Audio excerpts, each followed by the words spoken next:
Mr. Polyev, go ahead. Well, I thank Mr. Erskine-Smith for his intervention, and he claims that the Prime Minister was acting in the public and not the private interest. Of course, the Ethics Commissioner finds exactly the opposite.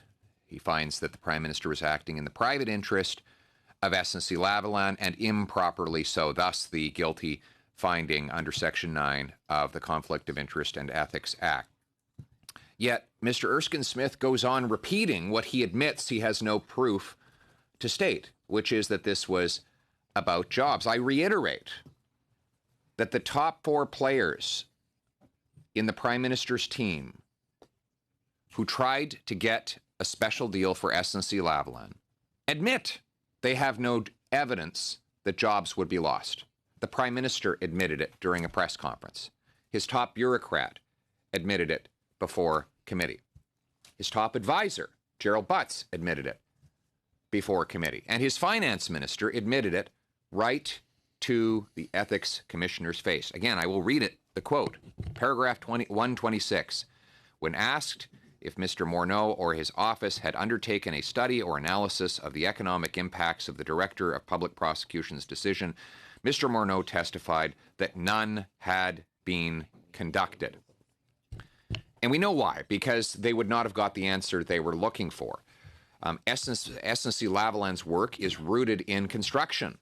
Construction typically has to be done on site, and therefore the jobs associated with that construction could not simply vanish into thin air. The headquarters is bound to stay here until 2024, and the company just signed a multi-decade lease on that headquarters in the city of Montreal. And as for this excuse that SNC would be banned from federal contracts and therefore all kinds of jobs would be lost, well, one, obviously those contracts would go to companies that also employ Canadians, but two, that ban on bidding for federal contracts is a cabinet policy. If the Prime Minister simply wanted to preserve SNC's ability to bid on federal work after conviction, he could have allowed them to do so.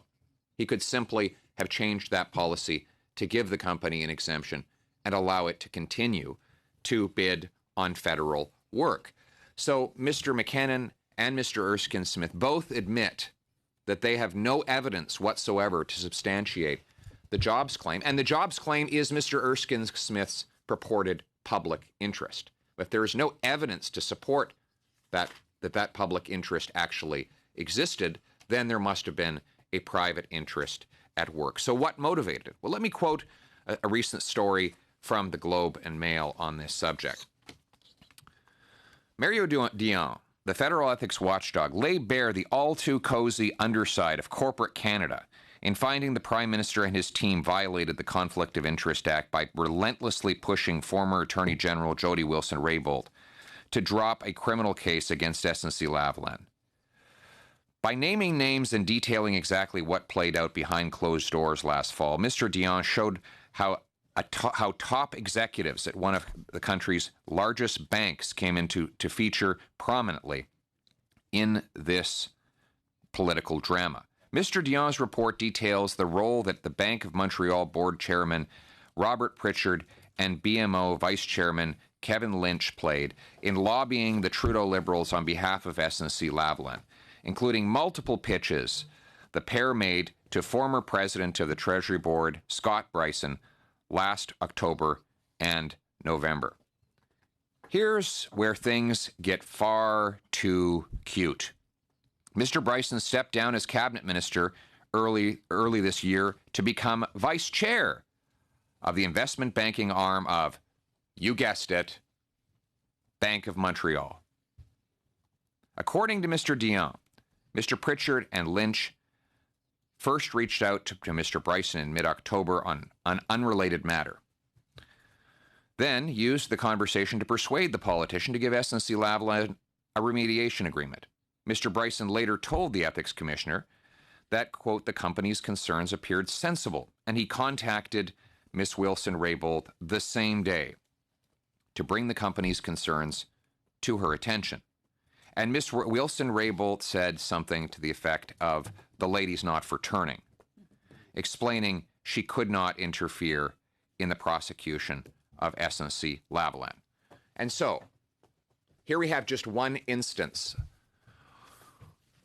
The chairman and the vice chairman of one of Canada's most powerful banks, who also happen to be linked to SNC-Lavalin, asked the Treasury Board president to help the company get a deal. The same day, he calls the Attorney General and carries out their request. And what do you know? A few months later, he's all of a sudden vice chairman of that at that same bank. So the members across expect us just to believe blindly that the Prime Minister was just waging a war in favor of the public interest when he relentlessly hounded his Attorney General to interrupt the prosecution of the company. But I have just one example here of where there were clearly private interests at stake. Clearly, cozy relationships between extremely powerful people. Back-scratching, reciprocal back-scratching. And we want to know, given that this whole jobs excuse has been debunked and that the government, including Mr. McKinnon, admit there's no evidence for it, what was the real motivation here? Why did the Prime Minister go to such lengths to protect this company? And if there are more stories like this one, you know, where top bankers go to a cabinet minister, he jumps as soon as they ask him to, and then gets a job at that bank 4 or 5 months later, then this government has a lot more to answer for. And if it's not afraid of the truth, all the members on the other side will vote to let us see that truth. Thank you again, Mr. Poilievre. Next up, Mr. Angus. Thank you, Mr. Chair. I left home at 5 a.m. yesterday morning to catch my flight here. Ms. May, I think, comes from a little further west than Thunder Bay. I know you come from someplace out in the far west. This has been a fascinating discussion, but it has taken 81 minutes of our meeting. I am here to hear from Mr. Dion, and I think we have good arguments. If Mr. Erskine-Smith puts his arguments, I'd rather him put it to Mr. Dion than to me. And I would rather Mr. Poilievre put his questions to Mr. Dion than to the Liberals. So I would ask that we get down to the business at hand and have Mr. Dion speak, because we're running out of time. Okay, Mr. Angus, I have two more speakers. We have Mr. Kent and then Ms. Reid. Well, thank you, Chair, and I agree fully with my colleague, Mr. Angus, and I thank all of the guests here today, with the exception of Mr. McKinnon. Mr. McKinnon comes to us as a stranger to this committee, unaware of the practices and precedents of this committee, and the fact that officers of Parliament report to this committee and have regularly reported to committee after the filing of reports. I appreciate Mr. Erskine-Smith's defiance of the direction, I'm sure, from the PMO, asking for lockstep support of Mr. McKinnon, knowing that he has made his point, a principled point that has been made before several times this year. Mr. Erskine-Smith has said, for example, that the real question is the nature of the intervention to the former Attorney General. And he said on the record, this is impossible to answer without giving the former Attorney General an opportunity to speak. She has asked for that opportunity, and it should be provided to her without limitation. That has been denied. That is a key part of the Ethics Commissioner's report. And I would suggest to the other three regular members of this committee that they, in fact, ignore the direction that Mr. McKinnon is trying to lead them, or at least speak to this committee and tell us how you could possibly support his defiance of the precedent of hearing from the Commissioner, as we did following the equally unacceptable report regarding the Prime Minister in his acceptance of the illegal vacation last January 10th. Thank you, Mr. Kent. And it's just been signaled that the speaker that was going to speak isn't, so we can go to the vote on the motion. A recorded vote, please. Recorded vote. Yes. That given the unprecedented nature of the Trudeau II report, the committee invite the Conflict of Interest and Ethics Commissioner to brief the committee on his report and that the committee invite any further witnesses as required based on the testimony of the commissioner. So we'll call the vote. Go ahead, Mr. Clerk. Point of order, Mr. Chair. Can you just indicate who has the right to vote in this particular proceeding? I know there are a lot of Yes. members here. Thank you for bringing that up, Mr. Polyev. I think everyone that we'll actually list the names here. So go ahead, Mr. Clerk, if you want to list them out, just for Mr. Polyev's question.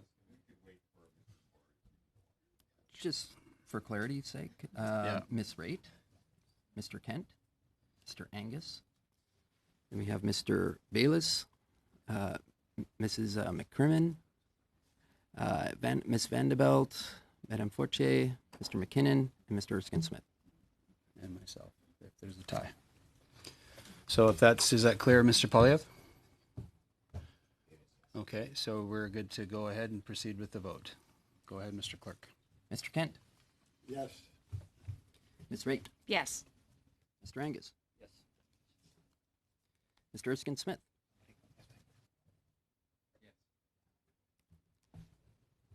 Mr. McKinnon. No. Madame Fortier. No.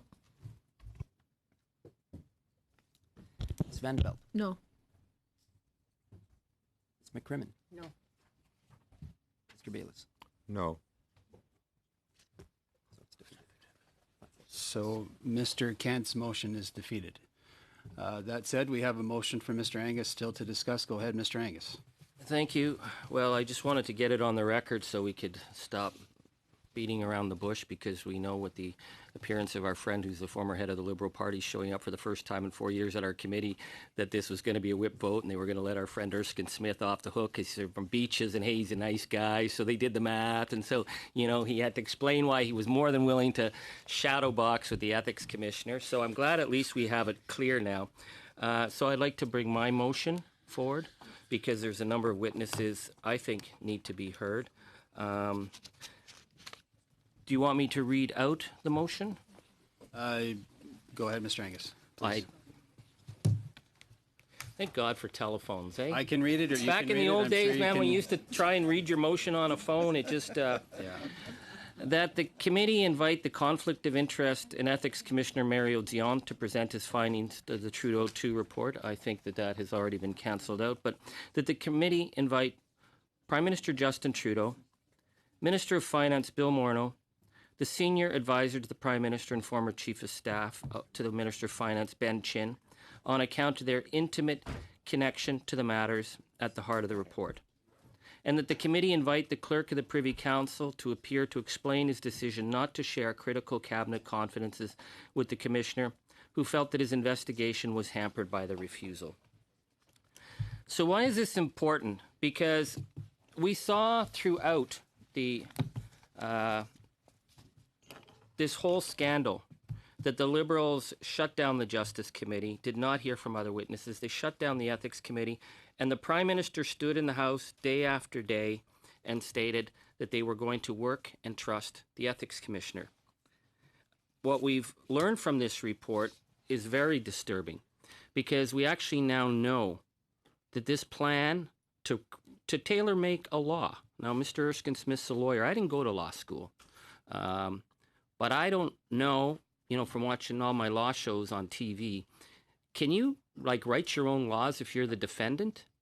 Well, apparently, if you're really powerful, yes, you can. And who fixes it for you? It's, according to Mr. Dion's evidence that he brings forward, that very, very early on in the new government, the Prime Minister meets with the CEO of SNC-Lavalin, and they discuss writing a law to get them a get-out-of-jail card. So it's the Prime Minister who begins the direction. That's one of the reasons we need to hear from Prime Minister Trudeau. And why is that important? Because, you know, the Liberal line out there is like, hey, hasn't hurt us in the polls, so who cares? Well, I hear from people all the time about this. People who are appalled that a Prime Minister could break his word so easily to Canadians. A Prime Minister who said he was going to be open and transparent. I think of the promise that the Prime Minister made to the people of Grassy Narrows I've been in Grassy Narrows. I've seen children suffering from Minamata disease. And I saw the Prime Minister say, we will clean that up once and for all. And he did squat. No, actually, he did something.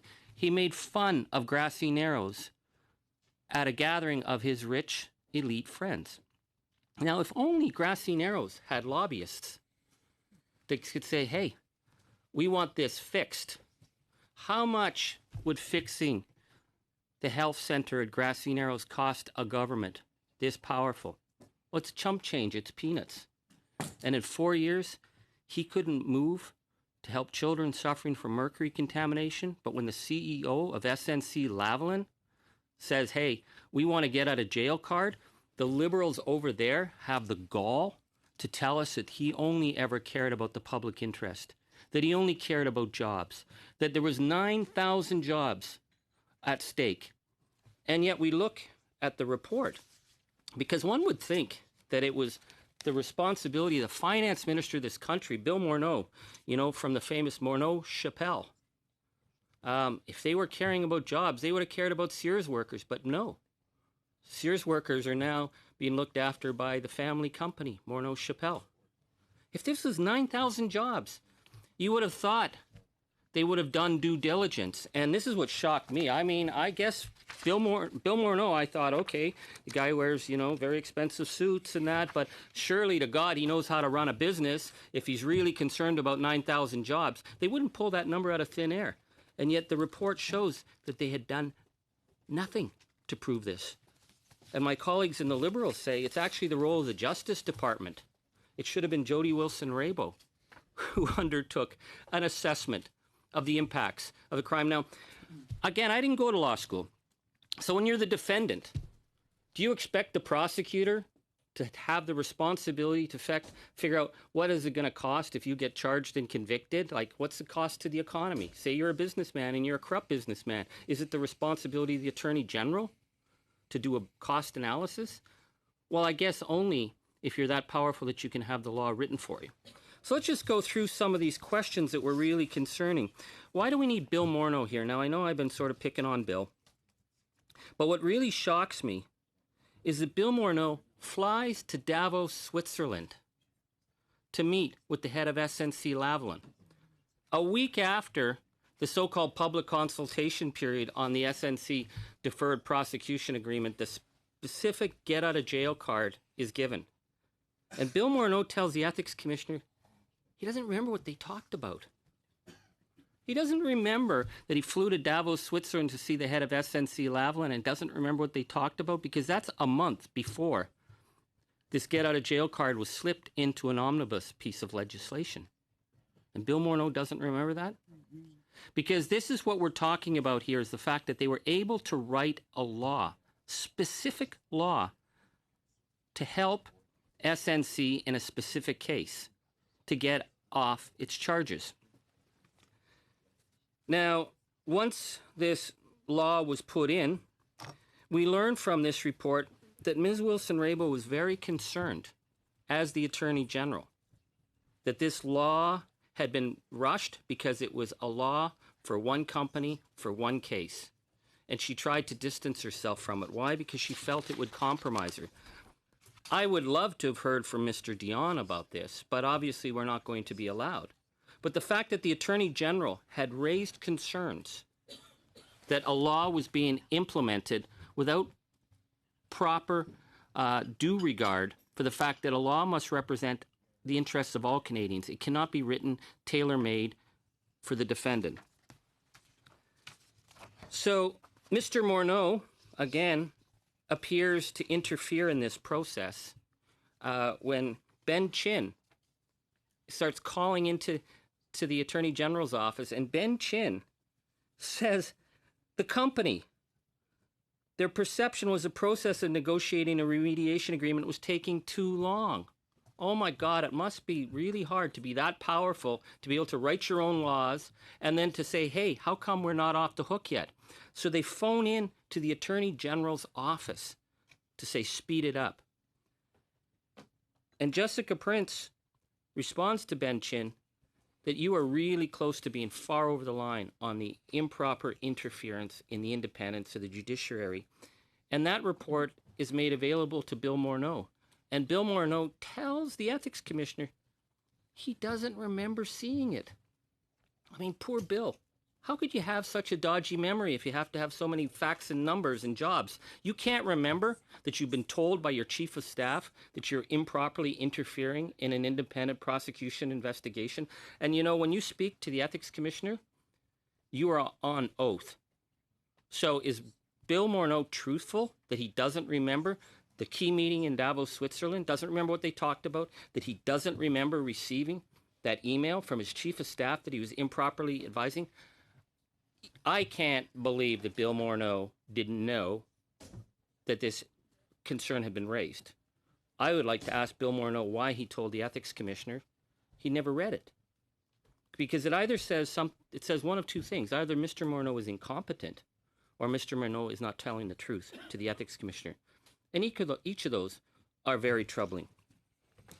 So we know that the Liberals have told us that they got a report from Anne McClellan and everything would be rosy if we just followed that. Well, everything would be rosy as is, because you don't have to change the rules to stop interference in the independent prosecution. You just have to respect the rules.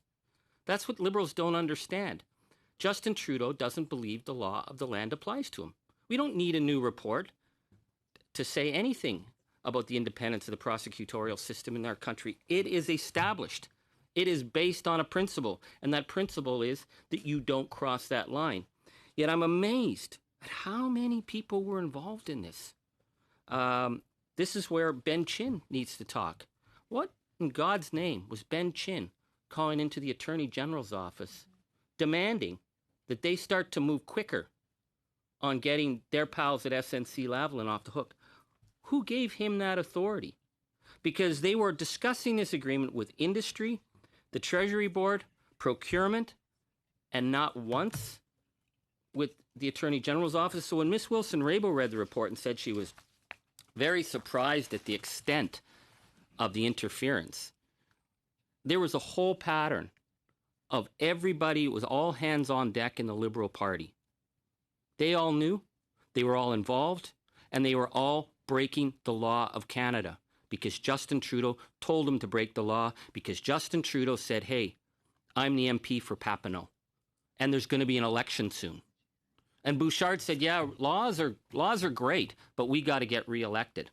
So we have my Liberal colleagues putting the falsehood out that he was concerned about jobs. And I think Mr. Erskine-Smith, who I have great respect for, I don't like his shoes, but everything else I've got great respect for, I think he just told us that it was perfectly okay for the MP for Papineau to stand up for his region, just like he would stand up for issues in his region, just like I stand up for jobs in my region. The difference is that I am a member, as a single member of Parliament, a backbencher. I am not the Prime Minister of this country. So I can stand up and say, hey, I need to help jobs in my riding. That's part of my job. That's part of Mr. Erskine-Smith's job. But the Prime Minister can't say, I got an election up ahead and I got to get reelected and you got to rewrite me a law. Because correct me if I'm wrong, when Jim Flaherty was the finance minister, I think I was one who went after him over the fact that he had written a letter in support of a business while he was finance minister. And Mr. Flaherty said, I was acting as a local MP. That's my job. And they ruled you cannot, as the finance minister, do that because you have so much extra power, a power that Mr. Erskine-Smith or Madame Fortier or I don't have. That's the difference. That's where the Conflict of Interest Act is based, is that the higher up you are in terms of political power, the more responsibilities. So when Justin Trudeau says, I am the MP for Papineau, I got to defend my patch, he was already breaking the Conflict of Interest Act, and he was furthering someone else's interests. And having been on this committee for a number of years, I note Mr. Erskine-Smith's belief that you can only claim that financial interest is a personal financial interest, that if someone gives you money, therefore you are advancing their interests. And this has been a long-standing debate in terms of the role of the Conflict of Interest Commissioner, whether or not what defines interest. because Mary Dawson, our previous one, was much more vague about this, and certainly, you know, issues of people paying money into your riding association. She was saying, well, is that direct or is it indirect? Mr. Dion has given us a ruling, and that ruling is that he was furthering the financial interest of SNC-Lavalin, not furthering the interests of thousands of jobs, not furthering the interests of the Canadian people. And if the Liberals believe he's wrong, they would have let him speak, but they're not letting him speak. They've shut him down. They have shut down our committee. They've obstructed the work of our committee. So we have to go to other witnesses, which is another reason why Mr. Trudeau is very, very essential to this. Because one of the most staggering statements that I found in Mr. Dion's report is that we have an SNC lawyer, Mr. Pritchard, talking to the former president of the Treasury Board about the case that Ms. Wilson-Raybould is overseeing. And Mr. Pritchard for SNC states, quote, "We are considering other ways to make it easier for the minister to engage and reverse the DPP's decision. In the end, however, that will take a deliberate decision from the center." That there, my friends, is collusion. That there is conspiracy. And that there is the lawyer for SNC-Lavalin phoning the head of the Treasury Board and saying we are going to corrupt the decision of the Attorney General and we are going to, quote, make it easy for them to overturn this. But it's going to come from the center. So who is the center? The center is the Prime Minister of this country, Justin Trudeau, who in that moment is involved in the collusion and conspiracy to undermine the rule of law in this country. That's why the Liberals voted against Mr. Dion presenting his report, because once that's on the record, all other questions become much, much less important. And then out of this is that Ms. Wilson-Raybould seems to have done her job. She was told that it would be extraordinary, unprecedented for her to bring other people in. And the idea that Beverly Ann McLaughlin should have been brought in, this was cooked up by SNC's lawyer, who's a former Supreme Court justice, who then reached out to another former Supreme Court justice to get an opinion. And in Canada, we trust the independence of the Supreme Court. We believe these people are representing our interests. But when you're SNC-Lavalin, you can hire someone from the Supreme Court, and he'll phone one of his buddies on the Supreme Court, and they'll get you a tailor-made opinion. And then they'll go to Beverly Ann McLaughlin. Did anyone tell Beverly Ann McLaughlin, listen, Jody Wilson's not playing ball here. We need you to give us something so we can go and put pressure on her. And as they said, this lady was not one for turning. She did not give into it because she was concerned from knowing that that law had been written specifically for SNC, that if she acted, it would have compromised her role as the Attorney General of this country. That was what she said. Which leads me to the other reason we actually need to hear from Justin Trudeau. It states in the report by Mr. Dion that when Mr. Trudeau was thwarted in his attempt, that he set out to discredit, professionally discredit the Attorney General of Canada.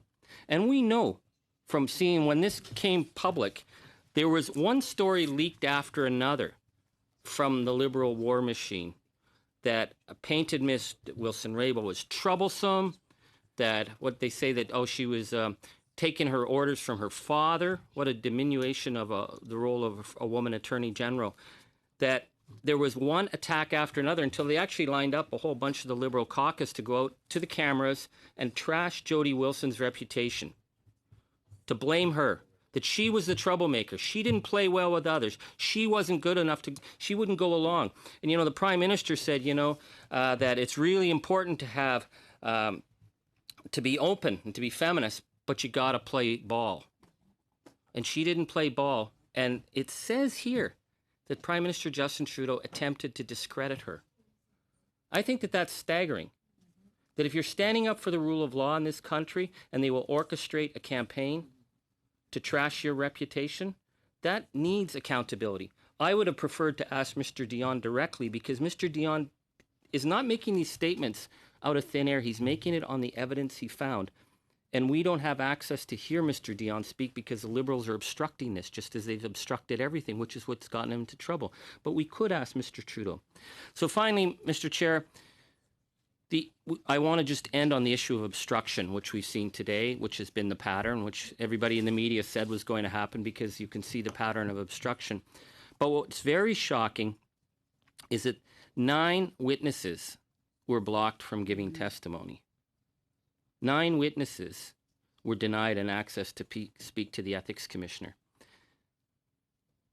The Ethics Commissioner should have been allowed to come to our committee because our job is we're the oversight committee for the Ethics Commissioner. If someone's interfering with the work of an ethics investigation, that needs to be reported to Parliament. But the problem is that it's the Prime Minister of the country's being investigated. And as I said earlier, the principle of the Conflict of Interest Act and the code and the lobbying code is that the more powerful you are, the higher your standard of ethical accountability must be. You can be a newbie MP and you can make a mistake and you can get into trouble, but there's a difference when you're the Prime Minister of this country. And why did they interfere? Well, they claimed cabinet confidence. Well, obviously cabinet confidence didn't mean all that much when Jody Wilson-Raybould was meeting Jerry Butts and SNC was pretty much sitting under the table listening in. They didn't seem to think cabinet confidence meant diddly squat then. But they've silenced Ms. Wilson-Raybould. They've silenced Jane Philpott's ability to speak.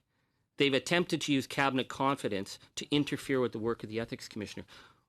If this stands, then what the Prime Minister's office is saying is that I am above the law of the land because the only law that applies to the Prime Minister is the Conflict of Interest Act. And if you're going to use the power of the Prime Minister's office to forbid the Ethics Commissioner from gathering evidence, then he can't do his job. So we need to find out. And so I would like to ask Justin Trudeau, what did he mean when he said, well, we don't want to create any, quote, troublesome precedents?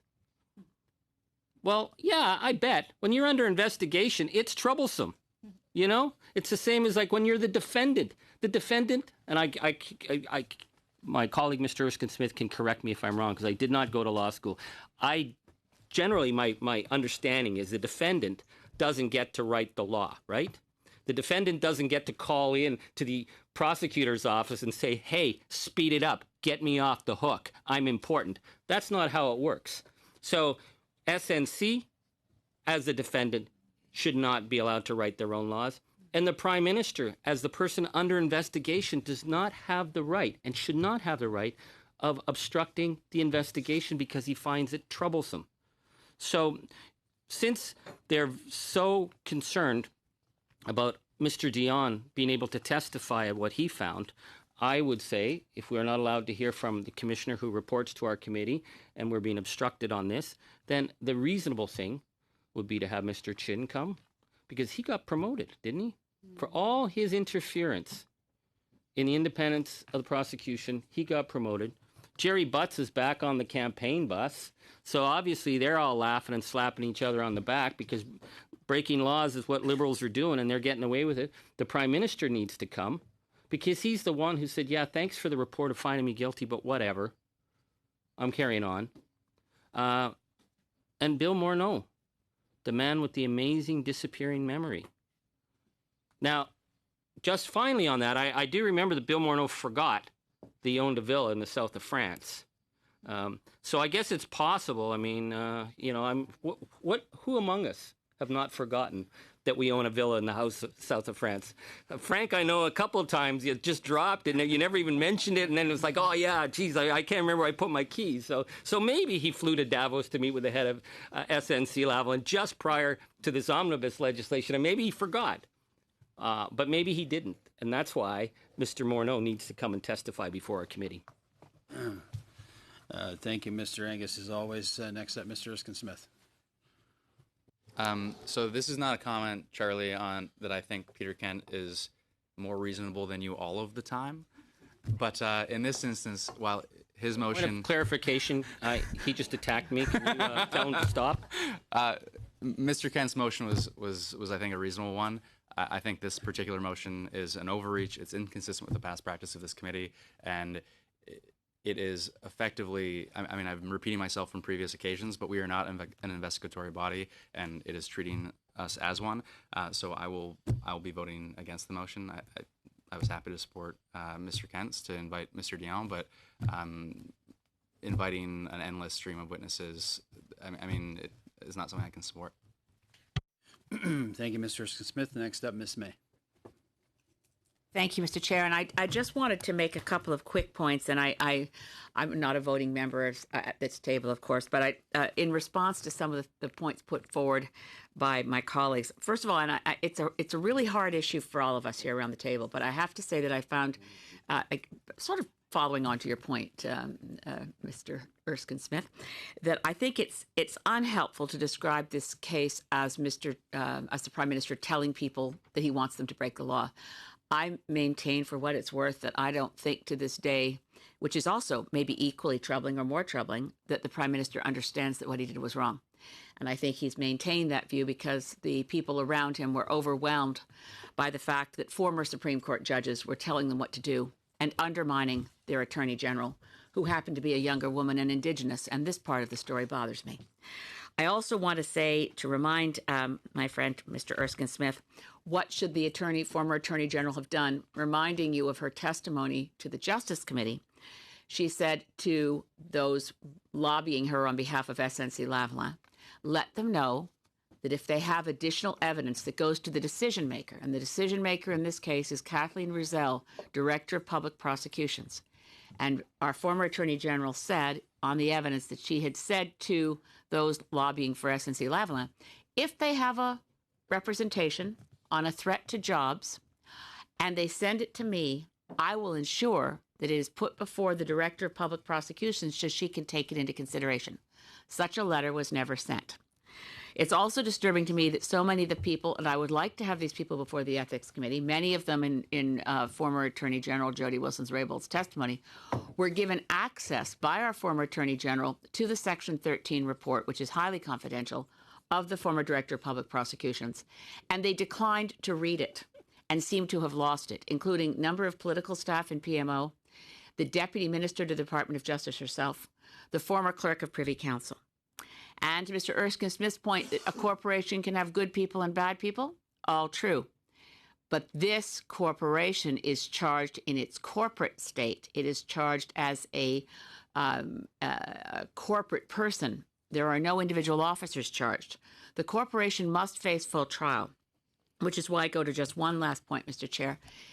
If we're looking for a real motive, we don't have to look far.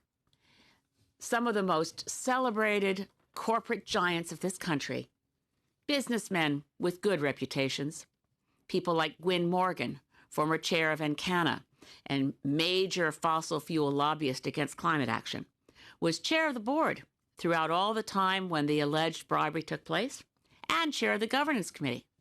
There are a lot of people on the board of directors, I won't list them all, whose reputations could be hurt if what I suspect might be in the evidence to be heard in an open court is actually heard. Because this is not just bribery charges of a small nature. This is working hand in glove with the Gaddafi regime and paying millions of dollars. SNC-Lavalin, by the way, this whole idea that they've been washed pure as snow, they haven't changed their auditor. Deloitte's was their auditor then, Deloitte's is their auditor now, and somehow never noticed that $50 million went missing in bribes in Libya. I think that what we're looking at is corporate Canada exerting its influence to not have to face a full trial because reputations will be harmed. I think that's enough of a motive to start leaning on the Prime Minister, the Finance Minister, the President of Treasury Board, and all their friends. And we need to ensure that Canadians understand that this isn't about small things, and the Shawcross principle is a bridge too far for most Canadians to care about. And I accept that. I get that.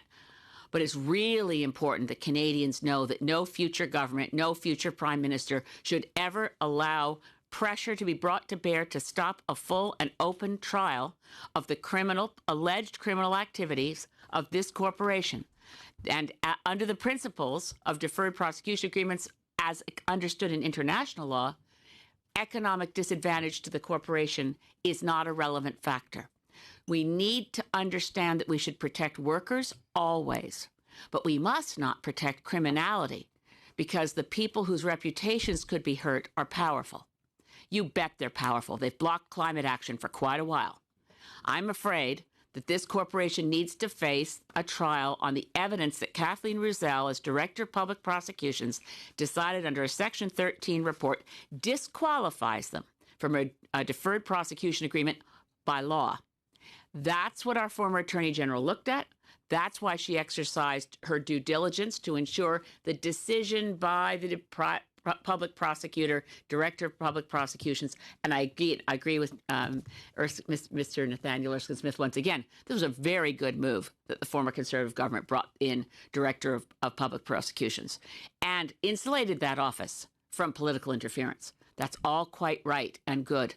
And Canadians need to know this is about making sure a corporation charged with crimes we don't know, up to and including killing people, we don't know. Evidence is under the Section 13 report. We need to have it come before an open court. And that's why I think the pressure was brought to bear. Powerful men have powerful friends. And I still think that our Prime Minister needs to understand, and I don't think he does, that what he did was wrong. And he needs to apologize to Jane Philpott, Jody Wilson-Raybould, and the people of Canada. Thank you, Ms. May. I have two more speakers. I have Mr. Kent and Ms. Ramsey. So if anybody else would wish to speak, we have about an hour and 7 minutes left. So I'll go ahead, Mr. Kent. Thank you, Chair. And very briefly, I'd like to thank Mr. Erskine-Smith for his vote in support of my motion earlier today, and I say that even as I intend to enthusiastically support Mr. Angus in his motion when it comes to a vote. I must say again, and this is a second chance for the other 4 Liberal members of this committee to stand up and do the job that they sit on this committee for, which is to defend the practices and protocols of this committee as we have practiced in the past, the precedents. It seems obvious that they are taking direction this afternoon, Mr. Erskine-Smith aside, from a hitman from the PMO, a stranger to this committee who obviously thinks that the sorts of practices that are accepted in committees on which he has participated are acceptable here. They are not. So I would suggest again, this is a second chance for the 4 Liberals opposite to stand up, to comment, to justify the no vote that you cast in the first motion and the no vote that I understand you're going to cast in this motion. Thank you. Thank you, Mr. Kent. Ms. Ramsey. I just want to pick up, I won't repeat a lot of the things that have been said. I do agree with many of them from my colleagues here. But I would like to talk a little bit about the importance of having Minister Morneau and Ben Chin appear before the committee. This is something that we attempted to do at the Justice Committee. Of course, we were unable to, and I really reject Mr. McKinnon's characterization of that those meetings as being comprehensive, or of us having, enough testimony at the Justice Committee. Nothing could be further from the truth. There were multiple attempts made to have many other people come before the committee because, quite frankly, we still only have a part of the story. And even I believe I heard Ms. Wilson-Raybould reference from the other side today saying that she had said that she didn't have anything else to say, and that's because it was within the scope of what she was allowed to say. She certainly has more to say, and I think that we all accept that now. I also would like to echo my colleague and say that the Prime Minister owes an apology to Ms. Wilson-Raybould, to Ms. Philpott, to Canadians. And the Prime Minister to have repeatedly stood up and say that somehow he never understood that there was some type of political interference. When we look at this report that we've received from the Ethics Commissioner, starting back in mid-August, we have Ben Chin going to Jessica Prince, and right away, she says to him that this could be perceived and maybe improper political interference. So at the very beginning of this, there's someone who is laying out that this could be perceived as political interference. Now, I don't believe that Mr. Chin was operating on his own, behalf, that he just decided to go over to speak to the Attorney General's staff. I believe that was under the direction of the minister that he works for, Mr. Morneau. I would anticipate if we could hear from Mr. Chin, that would be one of the questions. What was the direction given to him in those conversations that happened with Jessica Prince. So, mid-August 2018, we already have 2 staff people who are having a conversation about potential political interference. Then we move on, and as we go throughout the story, again, we have in September 19th, Jody Wilson-Raybould goes to Mr. Morneau in the House, and she quite clearly tells him that his staff need to stop contacting her office on the matter and that they were undermining the fundamental tenets of democracy and prosecutorial independence. So again, here's Minister Morneau again involved in the story. Again, being told directly, we're talking about political interference. Are you telling me that the Minister of Finance, when being told by the Attorney General and Minister of Justice that he is potentially even touching that line, does not go and talk to the Prime Minister? This is what we need to know. We need to know and understand what was said at that cabinet table. Because clearly there are a lot of players, and potentially, they did notify the Prime Minister to say, listen, you're getting very close to something dangerous here. You have to stop what you're doing. Are you telling me that no one at that cabinet table, including Mr. Morneau, whose fingerprints of his staff and himself are all over this report that we've received, that he did not go and notify the Prime Minister that what he was doing was wrong? I cannot comprehend that happening. And for the Prime Minister to repeatedly stand up and say, I don't believe that I did this, I didn't know that that's, what would be interpreted by this, whatever it is that he's trying to say, quite frankly, it's incomprehensible to say that he accepts the report, he accepts some kind of responsibility, but he doesn't understand this, when clearly there were many, many people within the circle that were aware of this and had an obligation and a responsibility to go to the Prime Minister and tell him. And then we continue on, and you get down to even in November of 2018, November 20th, the PCO sends a memo telling him not to meet with Mr. Bruce or any representative from SNC to discuss the case in order to avoid the public perception of political interference.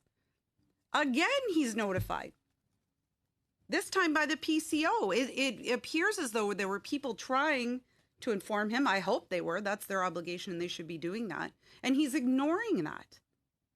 And then there's another reference of it on November 22nd.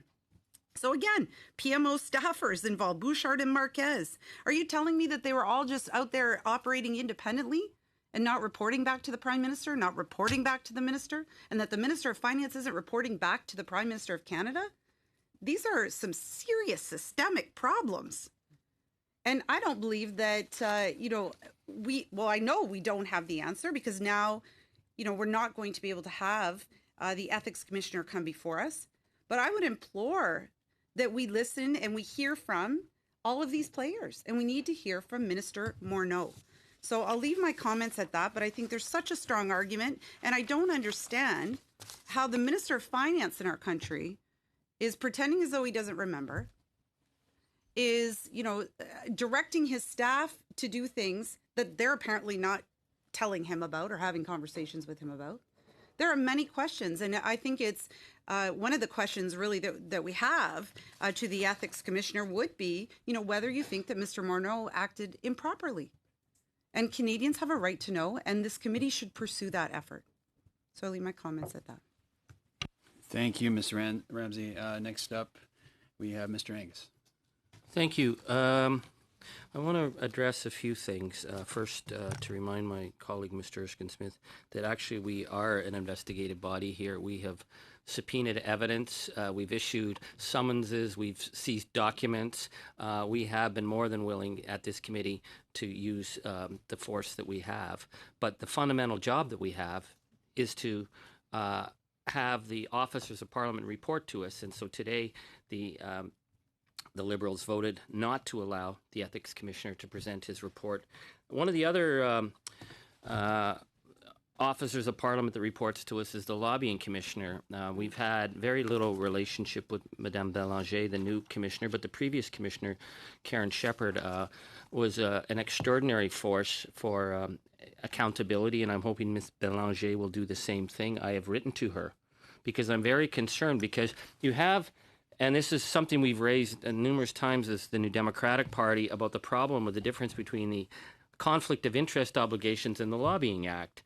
How is it possible that the Prime Minister could be found privately furthering the interests of a corporation, and yet that corporation is not found to have improperly lobbied, or vice versa? We've had situations where the Lobbying Act has been ruled against individuals, lobbyists, but not against the public office holders. So I would really think it's important for Madame Bélanger to investigate, given that we have not been able to get answers from Mr. Dion because the Liberals have obstructed him speaking, but the pattern of intense lobbying that involved writing an actual law while they were the defendant is very concerning, because the Lobbying Act is clear. You cannot put a public office holder in a conflict of interest or in a compromised position, and that's what was being done, right down to this statement that they needed the power from the centre to put that pressure on to force Madame Wilson-Raybould to change her mind. So the issue of lobbying, I think, is something we need to really deal with. I want to go to Ms. May's point about the international implications. I think this is very, very important, and I'm really glad that she framed it in this manner, because this idea that this was about Canadian jobs and Canadian pensions is ridiculous when we see a pattern of corruption and bribery charges that have been brought against SNC-Lavalin in jurisdiction after jurisdiction to be barred by the World Bank. You have to be pretty bad. Because we're dealing with a lot of jurisdictions where the rule of law is very tepid, to say the least. The allegations that have come out of Libya are shocking, and Canada has to have international credibility that we believe in the rule of law. And to that end, we now know that the OECD anti-bribery unit is putting the Trudeau government on watch, because they've seen how this government has attempted to shut down the SNC investigation. And I agree with Ms. May that what we're looking at here is not about the jobs of individual Canadians, because the construction work has to be done. They are bidding on projects that many companies are bidding on in Canada. But this is certainly going to be about some very, very powerful people who go back 20 years at least, very tied to both the Liberals and the previous Conservative government. Do I mention Arthur Porter here? I mean, here was a man that ended his days in a Panamanian jail. And he was given a position by former Prime Minister Harper to be overseeing CSIS. That's the power of these people. Arthur Porter's involvement with the McGill Hospital scandal, those court cases still have to come. But the international implications of Canada shutting down an investigation into one of their own companies who've been found to be involved in corruption and bribery internationally makes Canada a country that is not credible for the international rule of law. And that is what the OECD anti-bribery unit has announced, why they are investigating. So what we're witnessing today is the obstruction of a committee to forbid an officer of Parliament from doing his job, which is to report to a committee on a finding of guilt against the Prime Minister of Canada for furthering the interests of a corporation facing corruption and bribery charges, a company that has been barred around the world because of their repeated violations. These are very, very serious, and we can see the power that they have. It is the corrosive power of the 1% to be able to call into the Prime Minister's office to say, we want you to write us a law. It is the corrosive power of the 1% to get a former Supreme Court justice as their lawyer, and then to have him call another Supreme Court justice to say, we need your help. Give us a legal advice. They were undermining the Attorney General of this country. And I don't know if I need to point it out, but while Mr. Iacobucci, who I think Mr. Wernick said was no shrinking violet, they wanted to please him. They wanted to keep him happy. And yet he is representing a defendant against the government of Canada, and he's also being chosen by the Liberal government to be the key point person on the Trans Mountain consultations. How can you be that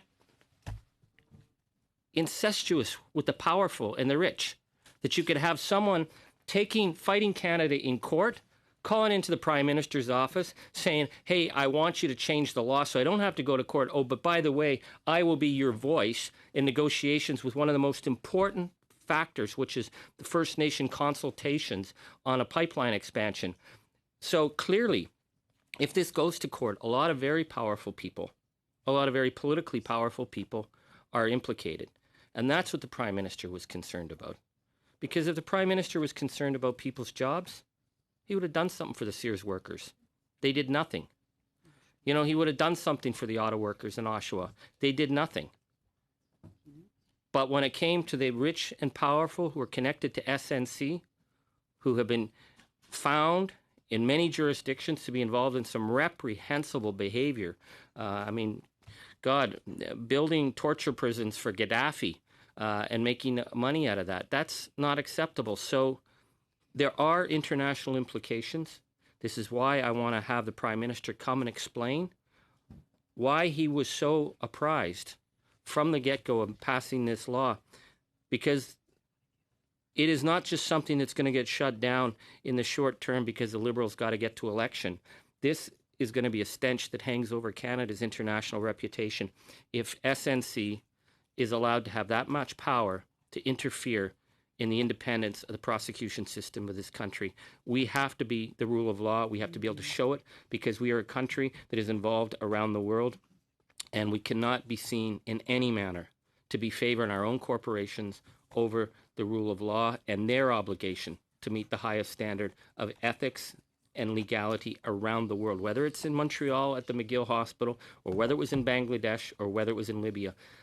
All corporations must have a respect for the rule of law, and the Prime Minister must have a respect for the rule of law. And what we've seen here and what we're seeing today is that they don't have a respect for the rule of law. It's about helping the rich and powerful, and that is the corrosive power of the 1%, and that's what has to be called out. Thank you, Mr. Angus. We have Ms. Raitt, then Mr. Weir. So, Ms. Raitt. Thank you, Mr. Chair. And just very briefly, I wanted to follow up on a point from Mr. Erskine-Smith in his very first intervention regarding improperly furthering private interests.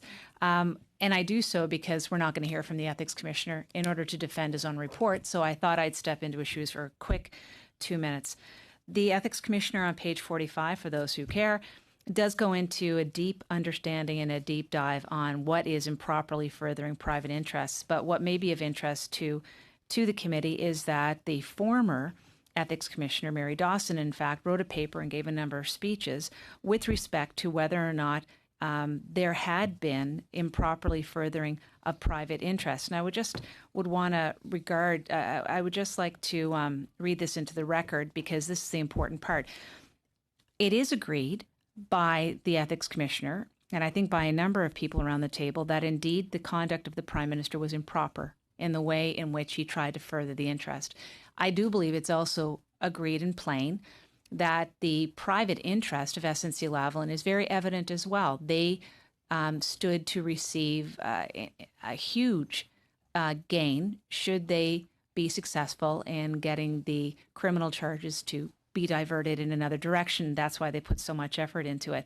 So we know that it was improper. We know that there was a private interest involved, and the question comes down to, how can we do anything as politicians if we're not allowed to stand up for the public interest? And I would just read this to the committee, because I think Mary Dawson did it well when she said, she talked about the fact they had several cases focusing on the general prohibition found both in the Act and the Members' Code against improperly furthering the private interests of someone who may not be a relative or a friend. That's where this comes in. The qualifier improperly reflects the fact that members and public office holders routinely and legitimately further the private interests of particular groups or individuals through the formulation and implementation of public policy. Politicians in general should be able to voice their support for fellow politicians and particular political agendas, and should not be restricted from doing so on the grounds that it may incidentally result in furthering particular private interests. However, Mr. Chair, this is a very different situation, because the focus of the action in question was really only ever on the private interest of SNC-Lavalin, and the improper steps that the Prime Minister took in 4 different instances that the Ethics Commissioner enunciates in his report, of the number of times that political considerations came into the motivation for seeking to make the Attorney General change her mind. that clearly shows that it was improper. So it fails on the test of improper. It is clearly within the realm of private interest, and the ethics commissioner, I'm sure, would be able to explain, as I had, that it is not about whether or not a politician can lobby on behalf of their a company or a situation. What it comes down to is whether or not you do it in a proper manner, and this clearly was improper. And that is the crux and the nub of the entire report, that the ethics commissioner found that the Prime Minister broke the law because he improperly furthered the private interest of SNC-Lavalin and attempted to get them diverted from a criminal case into a different stream, which would be more, more beneficial for them financially, and I would expect to reputationally. So thank you for that. Thank you, Ms. Raitt. To Mr. Weir. Thanks very much. Since we seem to have entered a bit of a broader discussion of the SNC-Lavalin case, I just want to make the point that I think it would have been far preferable had there been a more robust investigation and prosecution of the specific executives involved in alleged wrongdoing, rather than being left in this scenario of prosecuting the company as a whole, which inevitably will have negative consequences for people who had no involvement at all in the wrongdoing. I mean, whether or not members of the committee believe the figure of 9,000 jobs, I don't think anyone would dispute that going after the company as a whole is going to have negative consequences for a lot of people who are totally blameless in this thing. So I do think one of the key takeaways from the SNC-Lavalin controversy is that we should have much more effective prosecution of the individual corporate executives who are involved in wrongdoing, rather than relying on this kind of legal fiction of corporate personhood to prosecute whole enterprises. Thank you. Thank you, Mr. Weir, for that. I have no further people on the speaking list, so are we ready to recorded vote? So go ahead, Mr. Clerk. Mr. Angus. Yes. Mr. Kent. Yes. Mr. Gourd. Yes. Mr. Erskine-Smith. No. Mr. McKinnon. No. Madam Fortier. No. Ms. Vandeveld. No. Ms. McCrimmon. No.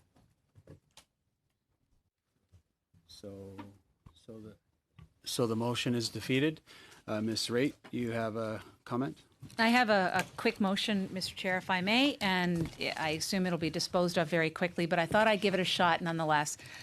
Given the fact that we're not going to hear from the Ethics Commissioner, and given the fact that we do have this book that is out there from Aaron Wary called Promise and Peril, that seems to indicate the Prime Minister has breached cabinet confidentiality, I move that the committee request Aaron Wary, author of Promise and Peril, a biography of Justin Trudeau, to table all recordings, notes, and other materials that he collected during his interviews of the Prime Minister that relate to materials that he collected during his interviews of the that relate to materials that fall outside the order of council. Point of order. Do we have notice of this motion?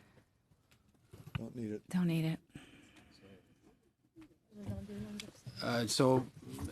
McKinnon, it's one of those things of committee. It's nice to do, but it's not required that she gives notice of her motion. The motion has come up on the floor today. She is therefore in order to present that motion. Est-ce que c'est en français aussi? Is it in French as well? Right? Do you have it in Français? I do not. I ask the indulgence of the committee to still introduce it. Non, on a... It's always accepted. Well, you're a stranger. Translated simultaneously as I read it. And to be in order as well, it's not required that it's in Francais. So she is completely in order to present her motion as she is stating. So continue on. Is this a point of order, Mr. Angus? No, I would Okay, so Okay. Ms. Raitt, if you would finish. I'll start this. from the beginning, sorry, because I repeat it myself. I move that the committee request Aaron Wary, author of Promise and Peril, a biography of Justin Trudeau, table all recordings, notes, and other materials that he collected during his interviews of the Prime Minister that relate to materials that fall outside of the Order in Council, waiving Cabinet confidence in the SNC-Lavalin matter, so that the committee can determine whether the Prime Minister breached Cabinet confidence. So, Ms. Raitt, can you say that one more time, just for the record? Slower? So we get you? Yeah, I will. exactly. I move that the committee request Aaron Wary, author of Promise and Peril, a biography of Justin Trudeau, table all recordings, notes, and other materials that he collected during his interviews of the Prime Minister that relate to materials that fall outside of the Order in Council, waiving Cabinet confidence in the SNC-Lavalin matter, so that the committee can determine whether the Prime Minister breached Cabinet confidence. Thank you, Ms. Raitt. I have Mr. Angus to speak to the motion. Thank you, Mr. Chair, and you've been an excellent chair in these past 4 years, and I want to thank you for being nonpartisan. I've kept everybody on the straight and narrow, and I have enormous respect for your work. And I have enormous respect for Ms. Raitt, but I have to vote against this in the strongest terms. We cannot use our power as parliamentarians to target journalists. We cannot demand journalists turn over evidence. We cannot demand journalists have to testify before us. That is not the role of our committee. Our committee is to hold parliamentarians to account, not the journalists. And sometimes they don't write the nicest things about me. I can't bring them forward and ask them why. But that's their role. And so there has to be that separation, a strong separation between the role of journalism and the role of parliamentarians. And that's our committee's role. Thank you, Mr. Angus. I'll go to Mr. Erskine-Smith. Mr. Angus made a point that I was to make as well. I think it's improper for any number of reasons. It is a standing practice of our committee that there is notice. I would have expected some conversation in advance if there wasn't to be notice, but regardless, on this forget process on substance, it's not something we can support. I completely agree with Mr. Angus. Thank you, Mr. Erskine-Smith. We'll go back to Ms. Raitt. Any comments? Thank you. I appreciate the commentary of the two members. I would expect that if it is about whether or not that it becomes public, I understand the concerns. My concern is that the Ethics Commissioner have all the information that he was not allowed to have with respect to Cabinet confidence that is being freely given to other people and digested in a way that is more, I would say, sympathetic to the Prime Minister. But I'll withdraw the motion because I believe that the members don't agree with me that it's important to move ahead. For the committee would have to agree to have that motion withdrawn. Is that the will of the committee to do that? So you'd like to vote on it? So any further discussion on the motion? Recorded vote. So all in favor of the motion, Ms. Raitt's motion? Are we doing? Sorry, It's a Mr. recorded vote, right? Yes. Yeah. Okay. Mistake, Mr. Clerk, go ahead. Ms. Raitt, Yes. Mr. Kent, Yes. Mr. Angus, No. Mr. Erskine-Smith, No. No. No. No. Crimmon. No. Mr. Bayless. No. So the motion is defeated. Any further discussion today? I believe we've exhausted the motions and we're ready to head home. So thank you again for coming out to Ottawa. We're adjourned.